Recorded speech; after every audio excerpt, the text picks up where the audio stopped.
Daring element was disclosed today in the Iran crisis, which has held world attention for 87 days now.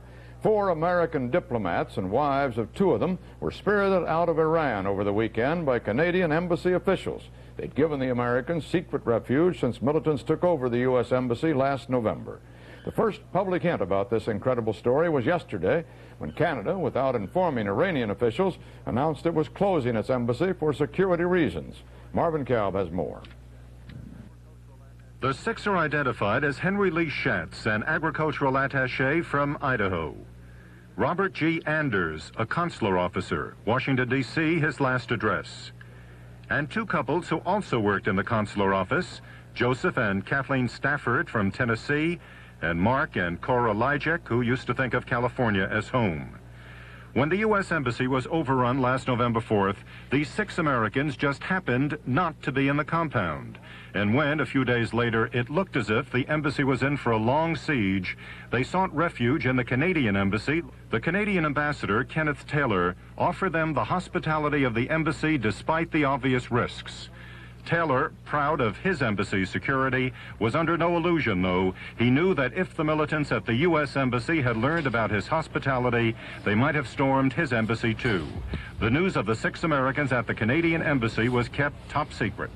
Their remarkable escape after almost 3 months, using Canadian passports, slipping past militant but distracted guards, following the instructions of intelligence agents from Canada and the U.S., none of this was to be disclosed until tomorrow. But Canadian newsman Jean Pelletier of La Presse broke the news today, much to his Prime Minister's superficial regret. I regret that the matter has become public. These are things that one can't control, and it arose as a result of, as I understand it, information that came to a Canadian journalist based in the United States and came to him through American sources.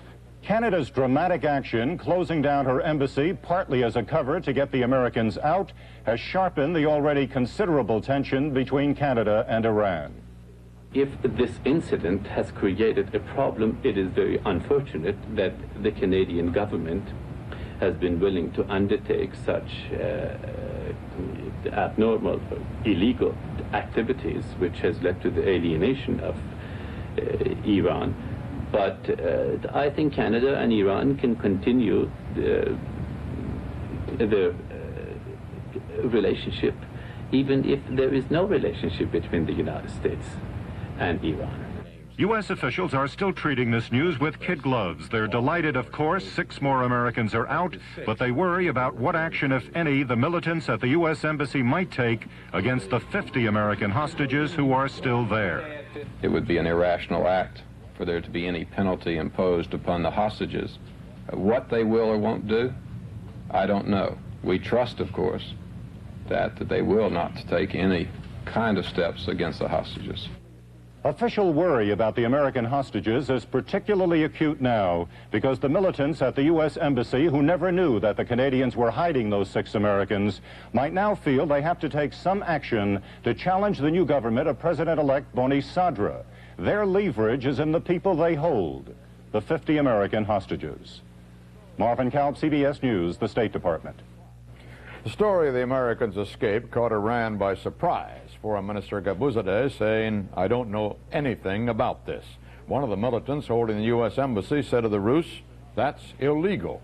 The whereabouts of the 6 Americans are not known, only that they had been at a U.S. military base in Western Europe.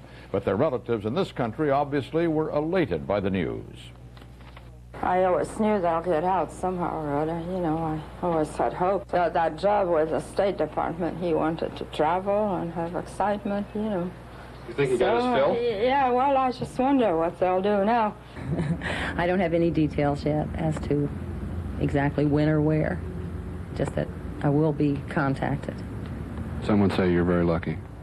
I am very lucky, and I hope that they all are in the same situation soon, all the hostages.